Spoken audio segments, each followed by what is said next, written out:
As well as listening, we often need to respond to what the client is saying. So for example, we want to demonstrate empathy and show the client that we are listening, because we want them to perceive, to feel, to experience that empathy and to really know that we are listening. And we can do this in a number of ways. So one is using minimal encouragers. So this is things like, yeah, go on. Things that just let the client know and would let anyone know in everyday conversation that we were paying attention, that we wanted them to continue.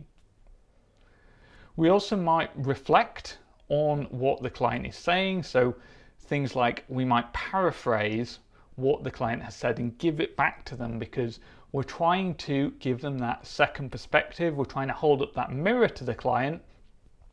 And so we might want to repeat some of the things they've said back to them, or reflect it back in different language.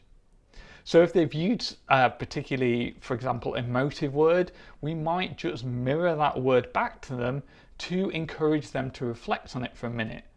Or if we want to demonstrate that we've really understood, we might paraphrase what they've been saying. So they talk about feeling confused and not knowing where to go next, and saying they feel they don't know where to go, and every time they think about it they just feel overloaded. And we might say, yeah, it sounds like you're feeling very overwhelmed, to demonstrate that we've heard what they've said, we've heard the meaning behind it, and that we're really understanding what they're saying and understanding that perspective, demonstrating empathy and demonstrating that we've been listening.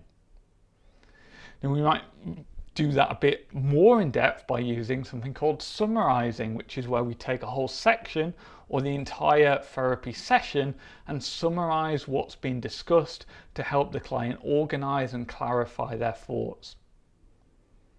We might at times use questioning. So if there's something that we don't completely understand and we want to make sure that we do, so that there's no misunderstandings in the future, we might use a clarifying question.